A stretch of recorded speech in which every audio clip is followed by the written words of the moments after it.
वो शौक से मर्डर करता था और उसका ये शौक ऐसा था कि उसका नाम Guinness book of world record में सबसे ज्यादा मर्डर करने के लिए दर्ज है। 200 लोगों की हत्या, 200 बारातियों का मर्डर यहाँ कर दिया गया आगरा के पास में। ये अंदाज़ा लगा सकते हैं कि ये ऐसा हुआ, इतना जो डर, इतना जो खौफ, वो केवल और केवल इस ठग बहराम की वजह से, इसके गैंग की वजह से। अब या तो ज़मीन खोद के वहाँ पे कब्रें खोदी, उसमें उनको दबा दिया, या फिर कुएं में भर दिया लाशें। और फिर चूंकि वो जगह हॉन्टेड कहलाने लगती थी, बहुत सारे कुओं के बारे में हो गया, कुएं में भूत है, कुएं में भूत है। कहते हैं कि कोई भी अपराधी जुर्म शौक से नहीं करता, कोई ना कोई मजबूरी होती है जिसके कारण वो जुर्म के रास्ते पर उतर जाता है। लेकिन आज अपराध लोक के एपिसोड नंबर 3 में हम आपको एक ऐसे अपराधी की, एक ऐसे सीरियल किलर की कहानी सुनाने वाले हैं जिसे जानकर आप हैरान रह जाएंगे। वो शौक से मर्डर करता था और उसका ये शौक ऐसा था कि उसका नाम Guinness book of world record में सबसे ज्यादा मर्डर करने के लिए दर्ज है। आपको जानकर हैरानी इस बात से भी होगी कि वो ठग भारत से ताल्लुक रखता है। हम बात कर रहे हैं ठग बहराम की, और इस पॉडकास्ट में हमारे साथ बातचीत करने के लिए मौजूद हैं हमारे वरिष्ठ सहयोगी वरुण। तो वरुण, बहुत बहुत धन्यवाद आज हमारे साथ जुड़ने के लिए। सबसे पहले इस केस के बारे में सीधा बात करें तो बहुत ही ज़्यादा दिलचस्प ये केस है। 900 मर्डर, ठग बहराम, और उस समय की बात जब अंग्रेज़ों का दबदबा हुआ करता था। तो क्या ये किस्से थे, कैसे ये किस्से शुरू हुए, ठग बहराम कौन था, ज़रा हमारे दर्शकों को बताइए। देखिए, बहुत आसान शब्दों में कहें तो आप एक कहानी से हम शुरू करें। एक बार एक बारात थी और ये बारात मध्य प्रदेश के ग्वालियर से चली, ये दिल्ली आई। दिल्ली के एक व्यापारी के यहाँ एक बेटी की शादी थी। लड़का पक्ष ग्वालियर से आया था, दिल्ली की लड़की थी, व्यापारियों का ये दोनों ख़ानदान थे। और जब ये शादी हुई उसके बाद दुल्हन को विदा करके ये लोग वापस ग्वालियर के लिए चल पड़े। लेकिन ये कभी ग्वालियर नहीं पहुँचे। बारात में 200 से ज़्यादा लोग मौजूद थे और इसमें बहुत सारे हट्टे कट्टे पहलवान थे, है ना, और बहुत सारे लाठी चलाने वाले, तलवार चलाने वाले लोग थे। लेकिन ये कभी ग्वालियर नहीं पहुंच पाए। और ऐसा इसलिए हुआ क्योंकि आगरा के पास इस पूरी बारात को लूट लिया गया। न केवल लूट लिया गया, सारे लोगों को जान से मार दिया गया। न केवल जान से मार दिया गया, ये पूरी बारात गायब कर दी गई। अब आप सोचें कि 200 लोगों की हत्या, 200 बारातियों का मर्डर यहाँ कर दिया गया आगरा के पास में। और ये जो पूरा रूट है जो मध्य प्रदेश से होते हुए दिल्ली तक जाता है और दिल्ली से वापस मध्य प्रदेश तक जाता है, तो इस पूरे रूट पे कितना इसका असर पड़ा होगा। लोगों ने डर के मारे इस रूट पे आना जाना बंद कर दिया, अपना व्यापार बंद कर दिया, और अपने जो शादियां थी, जो ब्याह थे, वो बंद कर दिए। आप ये अंदाज़ा लगा सकते हैं कि ये ऐसा हुआ, इतना जो डर, इतना जो खौफ, वो केवल और केवल इस ठग बहराम की वजह से, इसके गैंग की वजह से। ठग बहराम के गिरोह में ऐसा कहते हैं कि 200 से ज़्यादा लोग काम करते थे। और जब मैं कह रहा हूँ काम करते थे तो लिटरली वो नौकरी कर रहे थे। और इनके लिए जैसे कोई आर्टिस्ट होता है, कोई पेंटर होता है, कोई ड्राइवर होता है, कोई कुछ काम करता है, हम लोग पत्रकार हैं, है ना, उनके लिए ये जो ठगी का काम है, ये काम था, ये एक नौकरी थी। उनके लिए यही पूजा थी उनकी, ये उनका करियर था। और ये लोग अपनी इच्छा से ठग बनते थे। ये ठग कैसे बनते थे उसकी भी कहानी बहुत एक यहाँ मायने रखती है कि किस तरीके से वो ठग बनते थे, उनको ठग कैसे बनाया जाता था, वो विधा क्या थी, वो भी एक कहानी है, वो भी मैं आपको बताऊंगा। लेकिन जब हम ठग बहराम की बात करते हैं तो 1790 से 1840 के बीच जितने भी मर्डर इस पूरे इलाके में हुए, जितनी भी हत्याएं इस पूरे इलाके में हुई, जितने भी लोग यहाँ से गायब हो गए, तो उसमें एक बड़ा रोल ठग बहराम के गिरोह का है। और एक इस पर कई किताबें लिखी गई, कई मूवीज़ आई, और इन तमाम मूवीज़ में एक ख़ास चीज़ के बारे में पता चलता है। वो ख़ास चीज़ है एक पीला रुमाल। ठग बहराम जब किसी को मारता था तो वो किसी चाकू से नहीं मारता था, वो किसी तलवार से नहीं मारता था, वो किसी बंदूक से नहीं मारता था, वो मारता था एक पीले रुमाल से। जैसा अमूमन माना जाता है कि सीरियल किलर किसी अपने एक अंदाज से मर्डर करते हैं, तो बहुत ही पीला रुमाल उनका अंदाज था। लेकिन वरुण, आपने जो चीज़ बताई कि 200 से ज़्यादा लोग उनके गैंग में थे और ये मिलकर शौक से मर्डर करते थे, लेकिन काफ़ी समय तक ये मर्डर करते रहे और 200 लोगों की अगर बारात वहाँ पर गायब हो गई तो कोई लाशें वगैरह, कुछ सबूत वगैरह कुछ तो मिला होगा जिससे पुलिस उन तक पहुँच पाती। तो उस समय क्या था? देखिए, ठगी एक विधा थी। मतलब एक होती है चोरी, के दबे पांव चोर आपके घर में घुसा और वो आपका सामान चोरी करके भाग गया। एक होती है लूट, के किसी ने आपको कोई हथियार दिखाया और आपसे आपका जो वैल्यूएबल थिंग्स हैं, कीमती चीज़ें हैं, वो छीन ली, वो होती है लूट। एक होती है डकैती, बहुत सारे डकैत आपके घर में घुसे, आपको बंधक बनाया, आपको मारा पीटा और आपका सामान लेके चले गए। एक होती है ठगी। ठगी इन तीनों चीज़ों से पूरी तरीके से अलग है। ठगी में क्या होता है कि आपका भरोसा जीतता है ठग। ठग आपके पास आएगा, आपसे बात करेगा, कुंवर आप कैसे हैं, आप कहाँ काम करते हैं, आपके घर में कौन कौन मतलब है। उनकी बातचीत पर भी काम किया जाता था। अच्छे से ट्रेंड होते थे वो लोग। तो उन्हें कई भाषाएं बोलनी आती थी, अपने पहनावे पर वो बहुत ध्यान देते थे। मतलब किसी से भी दोस्ती बनाना बहुत आसान था उनके लिए। जैसे मान लीजिए वो बारात में शामिल हो गए जी। अब बारात जा रही है 200 लोगों की, वहाँ पे 2 आदमी अचानक आए और कहा, भैया कहाँ जा रहे हो? कि हम तो ग्वालियर जा रहे हैं। भैया हम भी ग्वालियर जा रहे हैं, हमने सुना है यहाँ ठग बहुत हैं, हम तो सोच रहे थे कोई बारात आए तो उसके साथ हम भी लग के चले जाएं, तो भैया प्लीज़ हमें भी ले चलो। अब ये 2 लोग उस बारात में शामिल हुए और धीरे धीरे मिठाइयाँ खाना इन्होंने शुरू किया, लोगों से बात करना शुरू किया, बुआ जी नमस्ते, चाचा जी नमस्ते करना शुरू किया। और उसके बाद धीरे से इन्होंने मौका देख के उनके खाने में उनके खाने में इन्होंने नींद की दवाई मिला दी। अब जब ये नींद की दवाई खा के पूरी बारात सो गई, इसके बाद एक इशारा और फिर वहाँ से 200 लोगों का गैंग वहाँ मौजूद।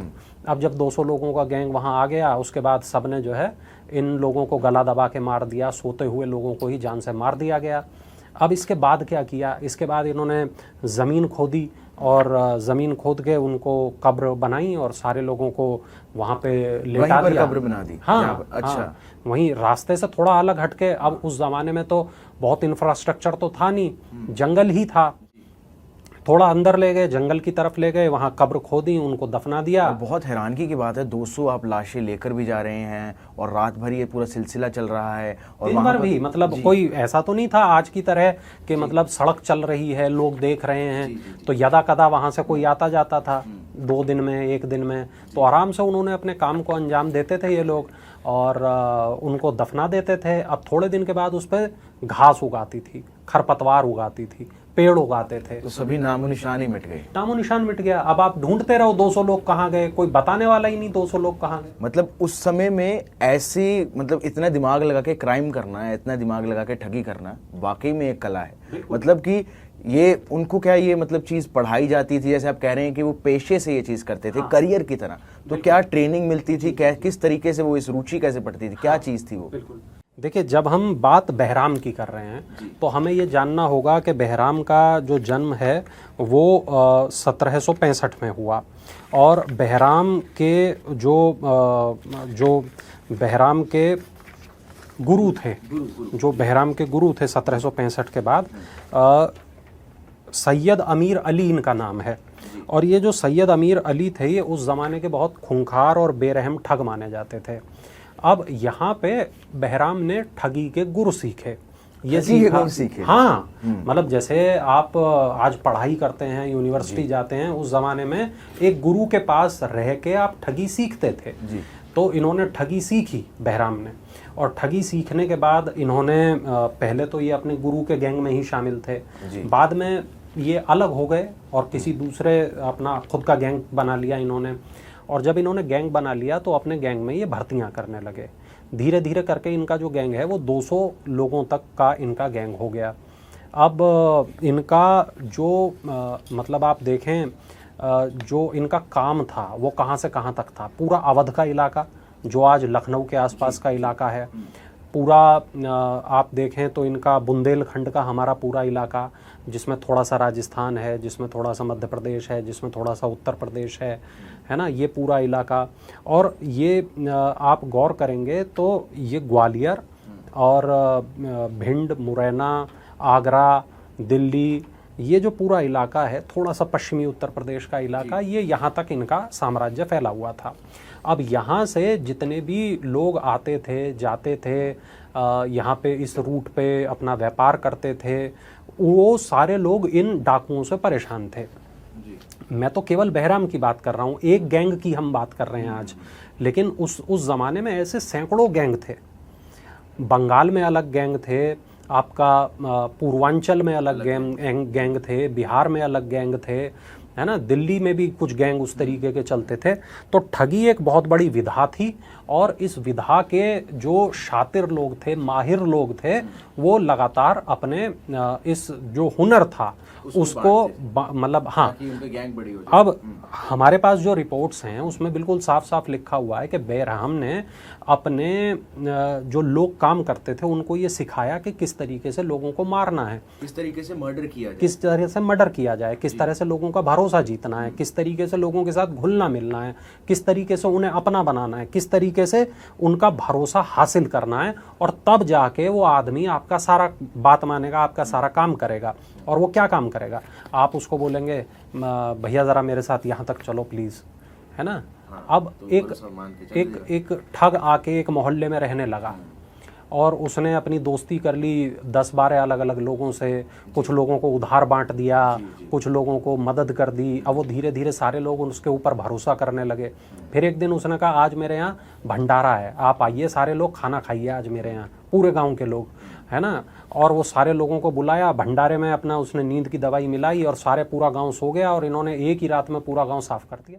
तो ये अमूमन मतलब कि ऐसे बड़े क्राइम ही करते थे, मतलब कि ज़्यादा तादाद में लोगों को शिकार बनाते, जैसे 200 की बारात, फिर पूरा गांव। हाँ। तो अमूमन ये जैसे क्राइम करते थे, पूरा गैंग है। हाँ। तो इसी तरीके से क्या ये लोगों को ठगी करते थे? देखिए, ये कोशिश करते थे कि एक बड़े तबके को अपना शिकार बनाया जाए। आज भी आप रोडवेज के जो चालक हैं, आप उनसे बात करेंगे तो आज भी कानवाई नाम की एक चीज़ होती है बसों में। कानवाई? हाँ। क्या होती है? एक्चुअली ये एक शब्द है अंग्रेजी का ही, कॉन्वॉय, है ना। ये हाँ, ये आपका एक काफिले को बोला जाता है। हाँ, काफिले को बोला जाता है। अब इसमें होता क्या है कि एक पूरा वक्त था जब बहुत ज़्यादा लाइट नहीं थी, पुलिस बहुत नहीं थी, गश्त बहुत नहीं होती थी, सड़कें बहुत अच्छी नहीं थीं, टोल की बहुत अच्छी व्यवस्था नहीं थी। तो क्या होता था कि जो ठग थे वो ऐसे बसों में बैठ जाते थे जी। और वो बस में अपना प्रसाद खिला देते थे लोगों को। मैं देवी माँ के यहाँ से आ रहा हूँ और ये प्रसाद है, पूरी बस के लोगों को वो प्रसाद बांट दिया, पूरी बस के लोग जो है वो सो गए प्रसाद खा के, और पूरी बस को लूट लिया गया। तो हुआ क्या कि इससे बचने के लिए बसों ने क्या काम किया कि एक किसी पॉइंट पे 5 या 6 बसें एक साथ रुकती थीं, एक एक पुलिस वाला उन बसों के अंदर खड़ा होता था, चढ़ता था, और वो सारी की सारी बसें एक के पीछे एक चला करती थी जब तक कि वो अपने डेस्टिनेशन तक ना पहुंच जाएं। और वहाँ पे वो बसें दूसरी तरफ भी सेम स्थिति थी, वहाँ भी वो पुलिस वाले ऐसे बसों में बैठते थे और वो यहाँ तक लेके आते थे। तो लोकल भाषा में उसको कानवाई बोला जाता था। तो बहुत लंबे वक्त तक मैंने खुद अपनी आंखों से कानवाई की वो कार्रवाई देखी है कि किस तरीके से ठगों से बचाने के लिए बसों को ये काम किया जाता था। तो क्या होता है कि ये जो ठगी है ये उतनी सरल या उतनी आसान नहीं है जितनी हम सोच रहे हैं। पूरी की पूरी बस लूट ली जाए, बस में जो बैठे, अब तो चलो हत्याएं नहीं होती थी, पूरे के पूरे गांव को लूट लिया जाए, पूरी बारात को गायब कर दिया जाए और तमाम लोगों की हत्या कर दी जाए। अब या तो ज़मीन खोद के वहाँ पे कब्रें खोदी, उसमें उनको दबा दिया, या फिर कुएं में भर दिया लाशें जी। तो कुएं में भर देते थे ये लाशें, कुएं में भर देते थे लाशें। और उसके बाद क्या होता था कि लोग आसानी से पता नहीं कर पाते थे।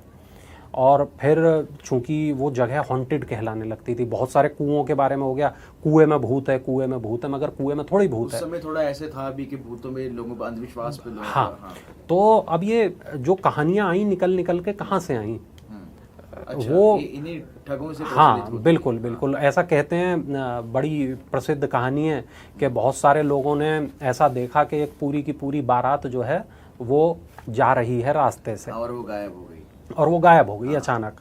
तो अब ठग बहराम की नहीं, मैं बता रहा हूँ आपको, लोगों को ऐसा लगा अरे ये मतलब भूत हाँ, तो लोगों ने ऐसा बताया कि हमने देखा कि अचानक बहुत सारे लोग सड़क पे जा रहे थे और फिर हमने उन्हें गायब होते हुए देखा। तो आप करेंगे गूगल या इंटरनेट यूट्यूब तो आपको ऐसी तमाम किस्से कहानियां मिलेंगे। लेकिन हम किसी अंधविश्वास को यहाँ बढ़ावा नहीं दे रहे, हम फैक्ट पे बात कर रहे हैं।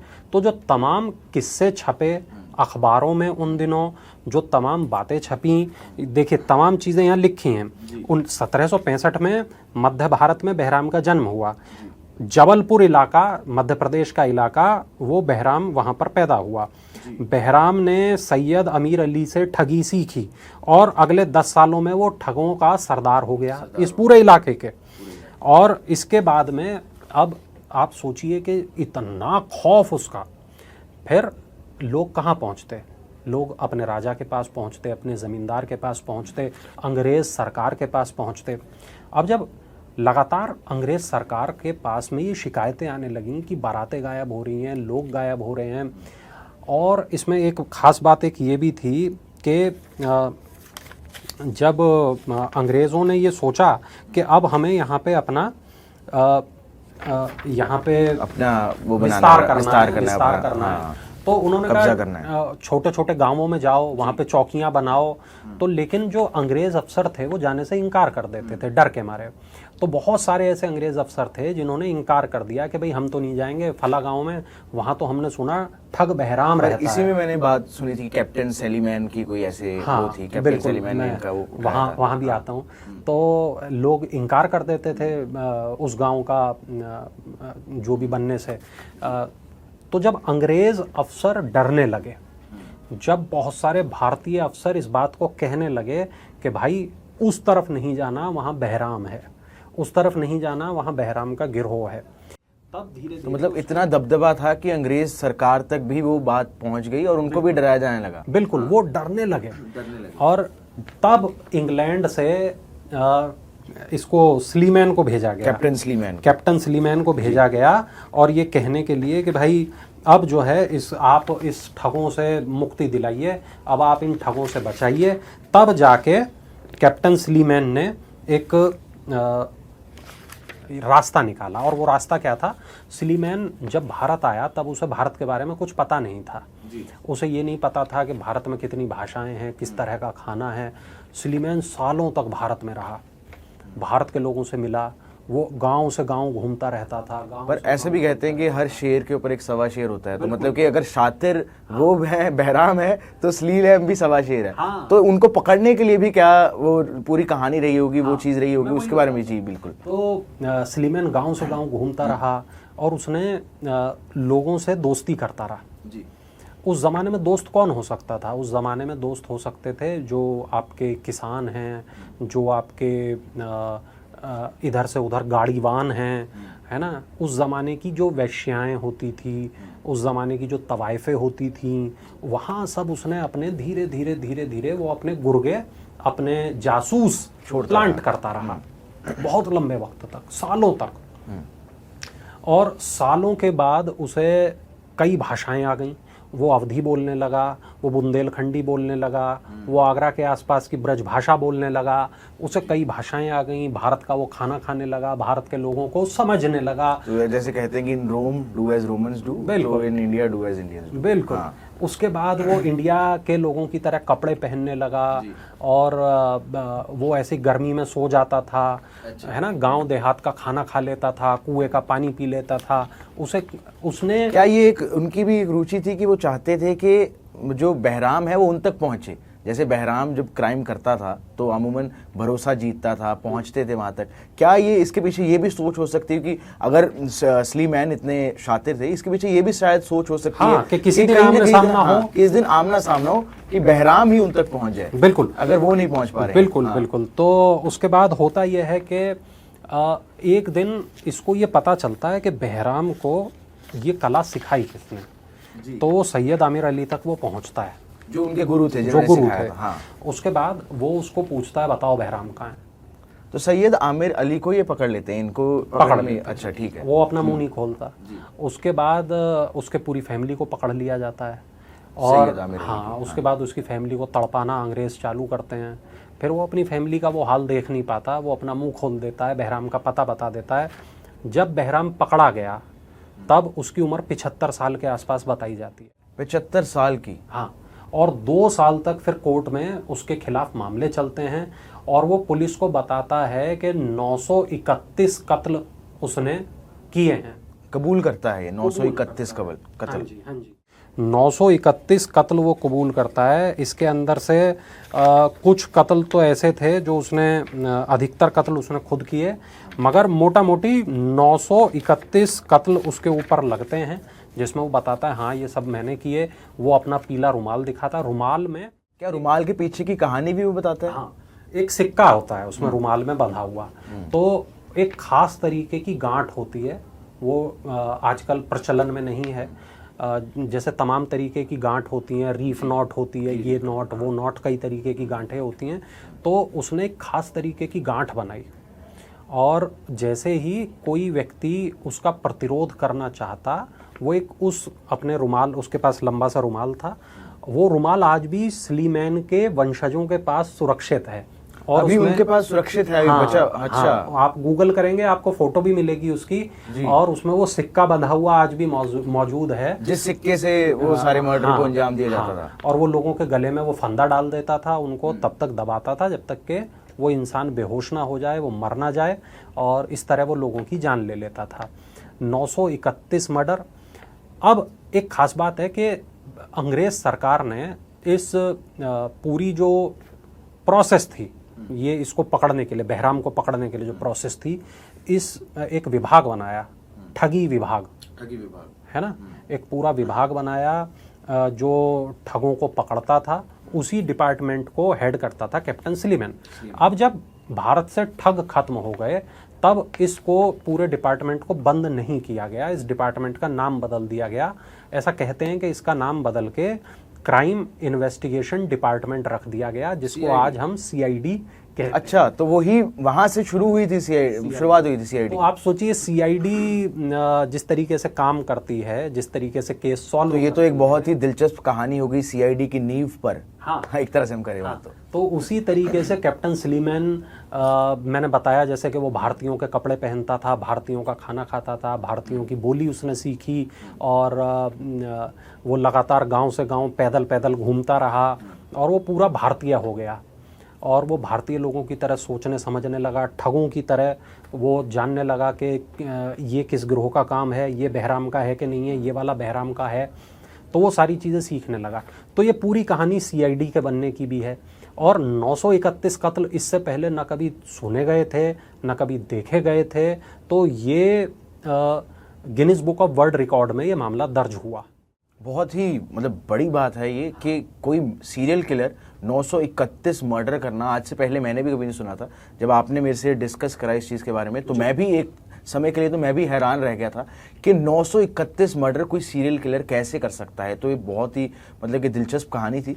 एक सवाल जो मेरे उसमें जहन में आ रहा था, जब बहराम को पकड़ा गया तो क्या उसके जो गिरोह था, जो 200 लोगों का जो उसका गैंग था, क्या उनको भी साथ में पकड़ा गया, या वो लोग अभी भी उसके बाद भी वो एक्टिव रहे? क्या चीज़ थी? देखिए, उसमें से अधिकतर लोग पकड़े गए, अधिकतर लोगों को फांसी पर लटका दिया गया। रिपोर्ट हमें ये बताती है साल 1838 में बहराम को पकड़ा गया। उस समय उसकी उम्र 75 साल थी। 2 साल तक बहराम के खिलाफ मुकदमा चला। 1840 में उसे मध्य प्रदेश के कटनी में एक पेड़ पर सरेआम फांसी पर चढ़ा दिया गया। मध्य प्रदेश के कटनी जिले में एक जगह है, उस जगह का नाम है सिलीमनाबाद। और सलीमाबाद, हाँ, कैप्टन स्लीमैन के नाम पर है। अच्छा। हाँ, और वहां पर स्लीमैन की याद में एक स्मारक भी बनाया गया है ना। तो कटनी में फांसी हुई ठग बहराम को। ठग बहराम के जितने भी गिरोह के लोग थे, अधिकतर लोगों को मार दिया गया, उनको फांसी पर चढ़ा दिया गया। जिनके थोड़ा छोटे अपराध थे, जो बहुत ज़्यादा हत्याओं में शामिल नहीं थे, उनको पानी के जहाज़ों में बैठाकर उनको दूर दराज के देशों में भेज दिया गया। और बहुत सारे लोगों को ऐसा सुनते हैं कि चलते हुए पानी के जहाज़ों से फेंक दिया जाता था, तो वहाँ पे अपने साथ ले जाते थे ताकि साफ सफाई का काम करेगा। अपराधियों के साथ पहले इसी तरीके का सुलूक करते थे अंग्रेज़। तो फाइनली इस तरीके पूरा खेल इनका ख़त्म हुआ और एक नया डिपार्टमेंट हमारे देश को मिला जिसको हम CID कहते हैं। एक यहाँ पे 4-5 खास चीज़ें हैं कुंवर, जो मैं आपको बताना चाहूँगा, हमारे दर्शकों को बताना चाहूँगा कि एक खास भाषा जिसमें ये आपस में बात करते थे उस समय, मतलब जब ये आपस में अपराध करने वक्त, हाँ, तो लोग ना समझ पाएं तो ये खास तरीके की भाषा में एक कोड वर्ड में बातचीत किया करते थे। उस भाषा को बोलते थे रमोसी। रमोसी, हाँ। क्या अभी भी रमोसी में बातचीत होती है? अभी रमोसी जिंदा है? नहीं, ये ठगों की भाषा थी और ठगों की भाषा, ठगों के साथ ही खत्म हो गई। तो उस भाषा को रमोसी कहा जाता था। कोड वर्ड में ये लोग बातचीत करते थे, इनकी बात कोई और समझ नहीं पाता था और इसी चीज का इनको फायदा मिल जाता था। हाँ, और ठगों के अंदर एक ये क्वालिटी भी थी, इनको कई तरीके की कलाएं आती थी। इन्हें बांसुरी बजाना आता था, तबला बजाना आता था, ये लोग अच्छे हलवाई होते थे। इनको और भी कई तरीके के वाद्य यंत्र बजाने आते थे, गाना गाना आता था, डांस करना आता था। तो इतने टैलेंटेड से तो आसानी से किसी और करियर में भी जा सकते थे, लेकिन ठगी ही चुना। हाँ, नहीं, ठीक है, शौक है, शौक की बात है, शौक बड़ी चीज है। हाँ, जी। तो इस तरह से ये लोग ठग बनते थे और ठग बनने के लिए ये इतनी सारी चीज़ों में ये पारंगत होते थे। अब एक और ख़ास बात ये है कि ये जिस फावड़े से कब्र खोदते थे, उस फावड़े को कहते थे कस्सी। कस्सी, हाँ, कस्सी कहा जाता है। और ये जो कब्र जो खोदी जाती थी उसको बोलते थे बेल। जिस कब्र खोदते थे जो उनकी, हाँ, जहाँ पर, हाँ, ठीक। तो बेल खोदने का इस्तेमाल करने के लिए कस्सी को यूज करते थे, बेल को खोदने के लिए। अब होता क्या था कि जो कस्सी होती है, कस्सी की ये लोग पूजा करते थे। अच्छा, जैसे मतलब इनका जो औजार है, हाँ, विश्वकर्मा पे जैसे हम अपने कलम की करते हैं, तो ये कस्सी की, ठीक है। तो ये कस्सी की पूजा करते थे और जब ये कस्सी की पूजा करते थे उसके साथ वहाँ पर उसका कई तरीके से अभिषेक करते थे, दूध से, शहद से, वगैरह वगैरह, है ना। और उसके बाद ये उसका अभिषेक करते थे खून से। खून से अभिषेक करते थे? हाँ, खून से ये अभिषेक करते थे उसका। उसके बाद ये एक रस्म निभाते थे, ये शमशान में बैठकर अपने साथ एक गुड़ लेके आते थे। उस गुड़ का नाम था तपोनी गुड़। हाँ। किस चीज का बनता था वो गुड़? ये गुड़ सामान्य गुड़ होता था, लेकिन उसको ये तपोनी कहते थे। उसे ये शमशान में बैठ के खाते थे और थोड़ा थोड़ा ये गुड़ खाते थे। और ये ऐसा माना जाता था कि ये गुड़ जो है इस पूरे गैंग को जोड़ के रखेगा। और जिस नए बंदे को ये अपने गिरोह में एंटर करते थे, अपने गैंग में एंटर करते थे, उसको ये गुड़ खाने के लिए तपोनी गुड़ देते थे। और फिर ये माना जाता था कि जिसने एक बार ये गुड़ खा लिया, जिसने तपोनी एक बार चख लिया, वो कभी इस गिरोह को छोड़ के नहीं जाएगा। और यहाँ एक ख़ास बात यह है कि इस पूरे गिरोह में कोई जातिवाद नहीं होता था, इस पूरे गिरोह में कोई धर्म नहीं होता था। अब वैसे तो हम देखते हैं कि थोड़ा वक्त पहले भारत के अंदर जातिवाद बहुत ज़्यादा था और धर्म को लेके बहुत मारकाट की स्थिति थी, लेकिन यहाँ इस पूरे गिरोह के अंदर कोई धर्म और जाति को लेके एक दूसरे से इनका वैमनस्य नहीं था। और वो था जुर्म। हाँ, ठगी। हाँ, और ये काली माँ की पूजा करते थे और काली की पूजा करने के बाद ये अपना ठगी को अंजाम देते थे और ये बड़ी बड़ी जो ठगी की वारदातें हैं उनको किया करते थे। अब यहाँ कई और चीज़ें हैं। देखिए, अंग्रेज़ अफसर इतना लंबे वक्त तक इनको ढूंढते रहे, उन्हें कामयाबी नहीं मिली। फाइनली कामयाबी मिली भी तो कैसे कि आमिर अली ने पता बता दिया।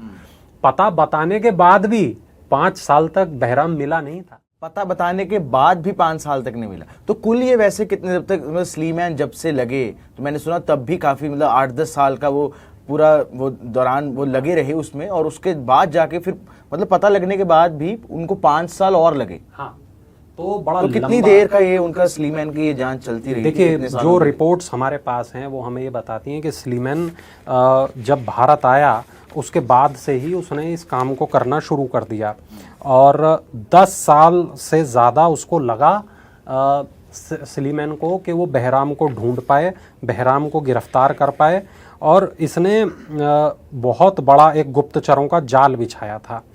और ये जो जाल इसने गुप्तचरों का बिछाया था, तो ये टिप देते थे कि आज एक ठग आया हुआ है, एक सुराग, एक कड़ी से कड़ी जोड़ते है ना, इस ठग को हमें पकड़ना है।